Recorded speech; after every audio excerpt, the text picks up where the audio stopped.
A sloth, a donkey, and a curious human. Send a prompt and see what they're doing.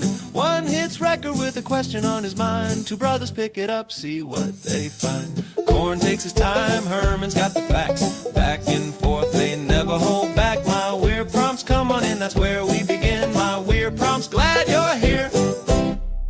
This episode was generated using artificial intelligence. Please verify facts. Hey Herman and Corin, I'm listening to the episode about the history of psychosurgery and the lobotomy, and it's one of another inclusion in Daniel's pick, so I'll have to make that list. Or maybe, these days, what can't be done with an AI agent? I should probably have an agent that listens to the episodes and makes the list for me. But that maybe will be a deferred project for my word prompts. I think it was such a powerful and empathetic episode, talking about the horror of the lobotomy era, but how the medical profession, instead of just discarding absolutely every last morsel of this from the profession, put in place a lot of safeguards. We underscored how incredibly rare it is for any psychosurgery to be performed these days, but how different the circumstances are from that original period. So it's a good case study, I think, in the old Irish expression about not throwing out the baby with the bath water. But even that bath water is practically being discarded with the advent of deep brain stimulation and other less procedures that are up there in the algorithm before the absolute last resort. And we talked about the profound human suffering that is involved in these cases where it even comes up so rarely for discussion. One other topic I'd like to chat about, Herman and Corin, because we talked about dopamine in that episode, and in the context of ADHD and Vyvanse, we've also talked about dopamine an awful lot. I've mentioned that I take Vyvanse, have been taking that for a number of years, and like many patients with ADHD, it's by far my favorite of the drugs. I tried the non-stimulant approach, the atomoxetine and Strattera, because my blood pressure was a little bit on the higher side. But in the end, I didn't find those to be anywhere. I found they just made me really edgy. Whereas with Vyvanse, it's the one medication I found so far that gives me a fairly smooth and controlled daily window of productivity. And I really think in the world of ADHD, Vyvanse and all these topics are so demonized, and we never hear from the majority of patients who just quietly and responsibly make the best out of them, and it transforms their lives positively. We just hear about the potential for abuse and the horror stories and the people who use their prescriptions irresponsibly, but it's a minority of patients. So I just wanted to put that out there. One thing, Herman and Corin, when I was geeking out on the neuropsychiatry of ADHD, why does ADHD occur? And dopamine, of course, plays such a central role in this. Also, norepinephrine. And that comes up a lot when we're looking at some of the meds, that they're norepinephrine reuptake inhibitors.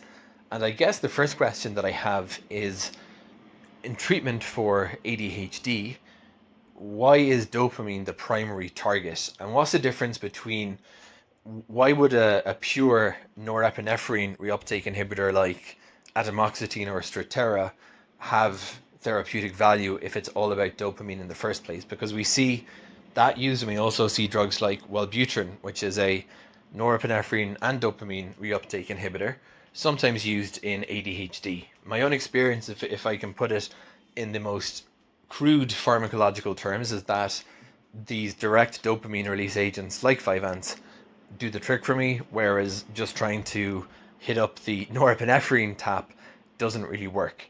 The other question I have, and because we mentioned Parkinson's disease in the previous episode, and of course that's another disease, movement disorders are so associated with dopamine.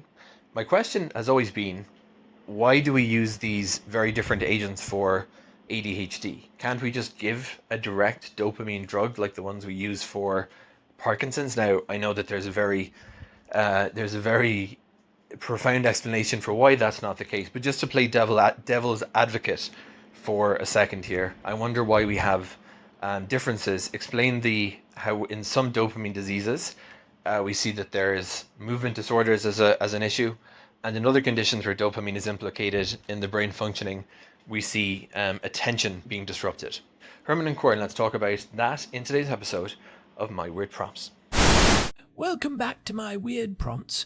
I am Corn, and I am joined as always by my brother. Herman Poppleberry, at your service. It is great to be back in the studio, Corn. I have been looking forward to this one all week. We have a really fascinating prompt from Daniel today. He was listening to our recent episode, number 818, where we explored the history of psychosurgery and the lobotomy. It was a heavy one for sure, looking at how the medical field moved from those visceral horrors to the rigorous safeguards we have today. Right, and that discussion of brain intervention seems to have sparked a deeper curiosity in Daniel regarding how we treat neurodivergence today, specifically through the lens of neurochemistry rather than physical surgery. It is a natural progression, really. We went from trying to physically fix the brain with a blade to trying to chemically balance it with a molecule. Daniel is asking about the role of dopamine in attention deficit hyperactivity disorder, or ADHD. He is curious why dopamine is the primary target for treatment, but also why non-stimulant medications like atomoxetine or Strattera, which target norepinephrine, still have therapeutic value. And then he brings up a great comparison to Parkinson's disease, which is also a dopamine-related condition. He wants to know why we do not use the same drugs for both, and how dopamine imbalance can cause movement disorders in some people, but attention issues in others. Those are incredibly incisive questions. Daniel is really hitting on the core of what makes neuropharmacology so complex. It is not just about having enough of a chemical, it is about where that chemical is acting, which receptors it is hitting, and how it is being processed by the individual's unique genetic architecture. It is February of 2026, and while we have made leaps and bounds in understanding this, we are still peeling back the layers of the onion. I think we should start with the basics of the dopamine hypothesis in ADHD. Most people hear dopamine and think of it as the pleasure chemical, or the reward molecule. But in the context of attention, it seems to be doing something much more fundamental. Herman, can you walk us through why dopamine is the main character here? You are spot on. The pleasure label is a bit of a misnomer, or at least a massive oversimplification. In the ADHD brain, the prevailing theory for decades has been that there is a deficiency in dopamine transmission, particularly in the prefrontal cortex and the basal ganglia. But it is not just about the total amount of dopamine. It is about the relationship between two different types of dopamine release, tonic and phasic. I remember we touched on this briefly in episode 485 when we discussed the science of Vyvanse. Tonic dopamine is the steady baseline level, right? Precisely. Tonic dopamine is like the background hum of an engine. It sets the threshold for how the brain responds to stimuli. It is the resting state of your neurochemistry. Phasic dopamine, on the other hand, is the spike. It is the burst of activity that happens when something new, exciting, or important happens. It is the reward prediction error signal. In a neurotypical brain, there is a healthy balance. The tonic level is high enough to keep you stable and regulated, and the phasic spikes help you focus on what matters when it matters. And in an ADHD brain, that balance is skewed. Correct. The leading hypothesis is that people with ADHD have low tonic dopamine. Because the background level is low, the brain is constantly seeking those phasic spikes to feel engaged or even just to feel awake at a cognitive level. This is often called the low arousal theory. This is why novelty is so powerful for people with ADHD. It creates a temporary burst of dopamine that allows them to focus, but as soon as the novelty wears off, the dopamine drops back down to that insufficient baseline and focus vanishes. The brain starts scanning the environment for the next hit of interest. That explains the seeking behavior we often see. But how does this relate to the actual structure of the brain? I have heard you talk about the default mode network before. Oh, that is a crucial piece of the puzzle. The default mode network, or DMN, is the part of the brain that is active when you are daydreaming, ruminating, or thinking about the past or future. When you need to focus on a task, the brain is supposed to switch over to the task positive network, or TPN. In a neurotypical brain, when the TPN turns on, the DMN turns off. It is like a seesaw. But in the ADHD brain, that switch is sticky. Dopamine is the grease for that switch. Without enough dopamine, the DMN stays active even when you are trying to focus, which leads to those internal distractions and the mind wandering that Daniel might be familiar with. So, when we use stimulants like methylphenidate or amphetamines, are we just trying to grease that switch and raise the baseline? That is the goal. Stimulants work primarily by blocking the reuptake of dopamine. Usually, once dopamine is released into the synapse, the gap between neurons, it is vacuumed back up by dopamine transporters, or DAT. Stimulants sit on those transporters and say, no, stay out there a bit longer. Amphetamines, like the Vyvanse Daniel mentioned, go a step further. They actually enter the neuron and push more dopamine out into the synapse while also blocking the reuptake. This raises the tonic levels, which effectively raises the floor. When the baseline is higher, the brain does not feel that desperate, frantic need to chase every shiny new distraction. It can actually sustain attention on a task that is not inherently thrilling because the background hum is finally loud enough to keep the system online. That makes sense. But then Daniel asks about the non-stimulants. If dopamine is the key, why does something like atomoxetine work? It is a selective norepinephrine reuptake inhibitor, or SNRI. It does not even touch the dopamine transporters, does it? This is where the neurobiology gets really elegant. It turns out that in certain parts of the brain, specifically the prefrontal cortex, which is the seat of executive function, there are actually very few dopamine transporters. Wait, really? If there are no dopamine transporters, how does the brain clean up the dopamine after it is released? In the prefrontal cortex, the norepinephrine transporters, or NET, actually do the heavy lifting for dopamine too. They have a high affinity for both neurotransmitters. So, when you take a drug like atomoxetine that blocks the norepinephrine transporter, you are not just increasing norepinephrine in the prefrontal cortex, you are also indirectly increasing dopamine levels there. Oh, that is a fantastic nuance. So, by targeting norepinephrine, you are essentially getting a 2-for-1 deal in the area of the brain that matters most for focus and impulse control. And there is a second layer to this. Norepinephrine and dopamine work in a beautiful synergy. If we use the first of my 2 allowed analogies for the day, think of the brain's signals like a radio broadcast. Dopamine is the volume of the signal you want to hear. It makes the important stuff louder and more salient. Norepinephrine is the squelch or the static filter. It turns down the background noise. So, you need both. You need the signal to be loud enough and the noise to be quiet enough. Right. If you have plenty of dopamine but no norepinephrine, you might be really focused, but you are focused on everything at once. You are listening to the signal and the static at maximum volume. By increasing norepinephrine, you help the prefrontal cortex filter out the irrelevant stimuli. This is why non-stimulants can be so effective for some people. They are tackling the attention problem from the noise reduction side of the equation. That is really interesting, especially considering Daniel mentioned that he tried atomoxetine but found it made him edgy, whereas Vyvanse works well for him. We actually explored the different reactions to these medications in episode 688. It seems like some people's brains are more sensitive to that noise reduction versus the signal boosting. Very much so. Biology is messy. Some people have a genetic profile where their norepinephrine receptors are already quite sensitive, so adding more norepinephrine pushes them into that fight or flight feeling, which causes the edginess or anxiety Daniel described.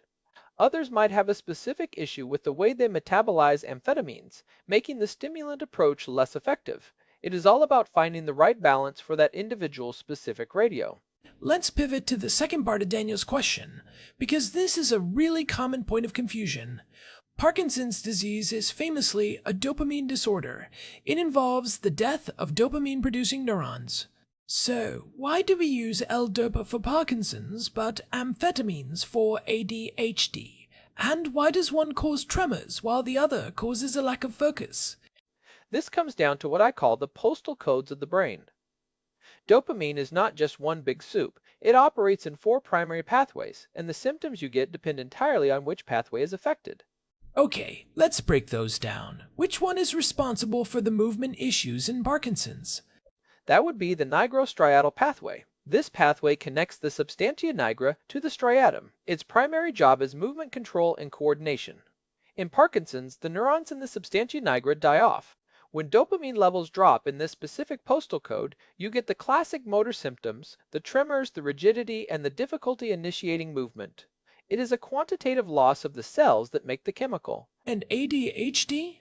Where is that located in terms of these pathways? ADHD primarily involves the mesocortical and mesolimbic pathways. The mesocortical pathway sends dopamine from the ventral tegmental area to the prefrontal cortex.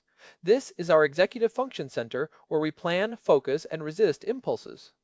The mesolimbic pathway goes to the nucleus accumbens, which is the reward center. This is where motivation and salience live. In ADHD, the neurons are usually all there, but they are not communicating effectively. It is a functional regulation issue, not a cell death issue.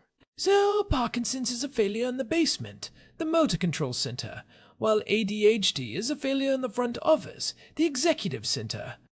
That is a great way to put it. Now to Daniel's question about the drugs, why not give an ADHD patient L-Dopa? L-Dopa is a precursor to dopamine. Your brain takes it and converts it directly into new dopamine. The problem is that in an ADHD brain, you do not have a shortage of dopamine-producing neurons. Your neurons are there and they are making dopamine, they just are not managing the release and reuptake correctly. If you gave someone with a healthy substantia nigra a bunch of L-Dopa, what would happen? You would flood the nigrostriatal pathway with way too much dopamine. This often leads to something called dyskinesia, which are involuntary, jerky movements. You are essentially overstimulating the motor system.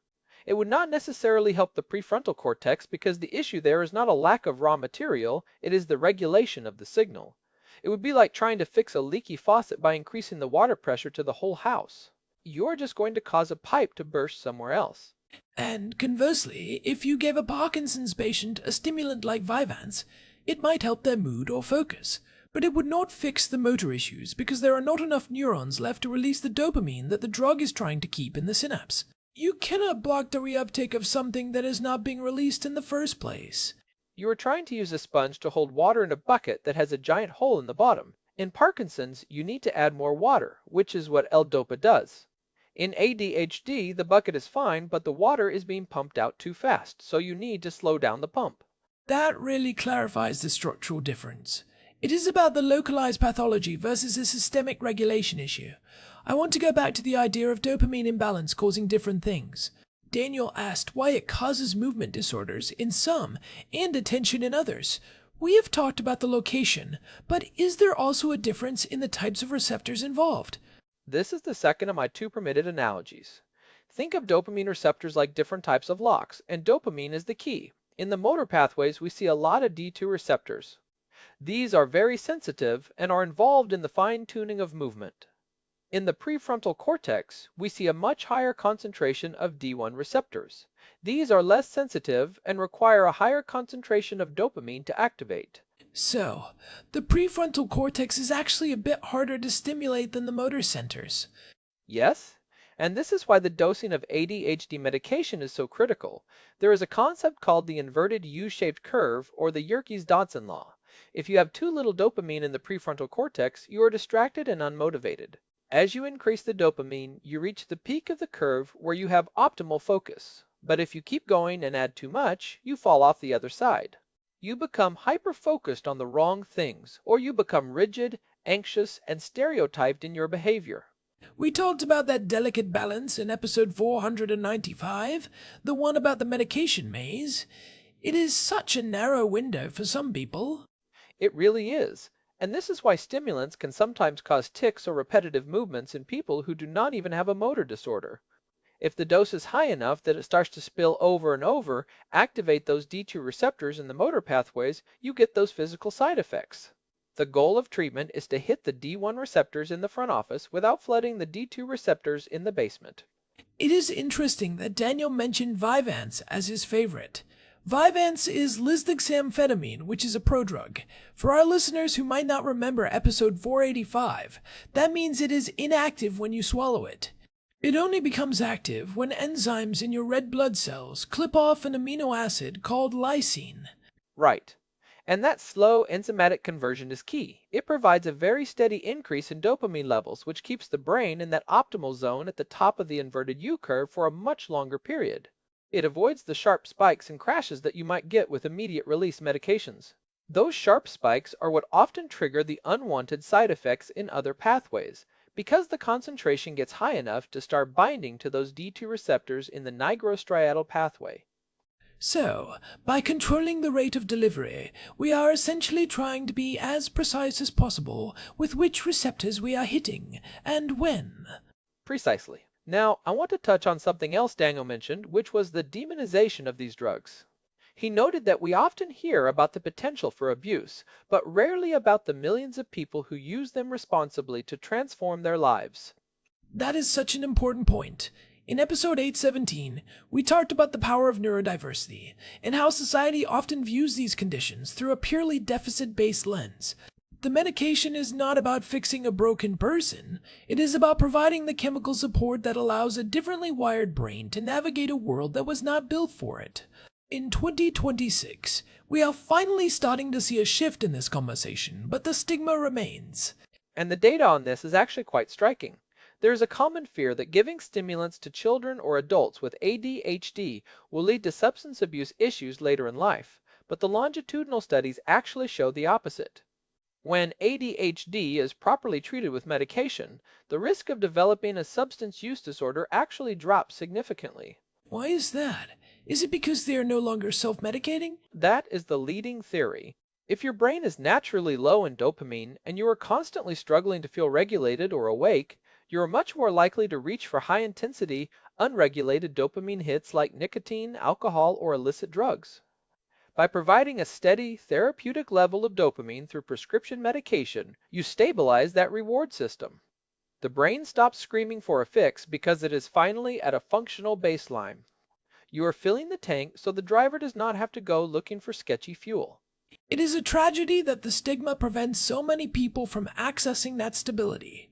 We see the same thing with the history of psychiatry we discussed in the lobotomy episode. There is this pendulum swing between over-intervention and total neglect or fear of treatment. Right? We moved away from the blunt force of the lobotomy into the era of psychopharmacology, but we still carry a lot of that historical baggage. We are still afraid of altering the brain, even when that alteration is clearly beneficial and science-based. I want to dig a bit deeper into the norepinephrine side again. We talked about how it filters noise, but there is also the role of the alpha-2A, adrenergic receptors in the prefrontal cortex. This is how drugs like guanfacine work, which is another non-stimulant often used for ADHD. Oh, I love that you brought up guanfacine. Guanfacine is fascinating because it does not even affect the neurotransmitter levels directly. Instead, it mimics norepinephrine and binds to those alpha-2A receptors. These receptors are located on the dendritic spines of the neurons in the prefrontal cortex. When they are activated, they literally close the ion channels in the neuron. Close the channels? Does that mean it makes the neuron less likely to fire? No, it actually makes the signal stronger. Think of the neuron like a leaky garden hose. If the hose has holes in it, the water pressure at the nozzle is low. By closing those ion channels, the alpha-2A receptors are essentially patching the holes in the hose. This allows the electrical signal to travel more efficiently down the neuron without dissipating. That is incredible. So, while stimulants are increasing the amount of water going into the hose, guanfacine is just making the hose itself more efficient. This is why you will often see doctors prescribe a combination of a stimulant and a non-stimulant like guanfacine. You are boosting the signal and fixing the leaks at the same time. It is a synergistic approach that can be incredibly effective for people who do not respond well to high doses of stimulants alone. It allows for lower doses of both, which reduces the side effect profile. It really highlights why there is no one-size-fits-all for ADHD. One person might have a signal strength issue, another might have a leaky hose issue, and a third might have a noise filtration issue. And most people probably have a bit of all three. This brings us back to Daniel's question about the movement versus attention. If the leaky hose problem is happening in your prefrontal cortex, you cannot focus. If it is happening in your motor cortex, you might have tics or coordination issues. The symptoms are just a reflection of the location of the dysfunction. So, let's summarize for Daniel. Dopamine is the primary target because it is the master regulator of salience and reward prediction in the executive centers of the brain. Without enough of it, the brain cannot distinguish between what is important and what is a distraction. Correct. And non-stimulants like atomoxetine have value because they either indirectly boost dopamine in the prefrontal cortex by blocking the norepinephrine transporter, or they work on the noise reduction side of the equation, helping the brain filter out distractions.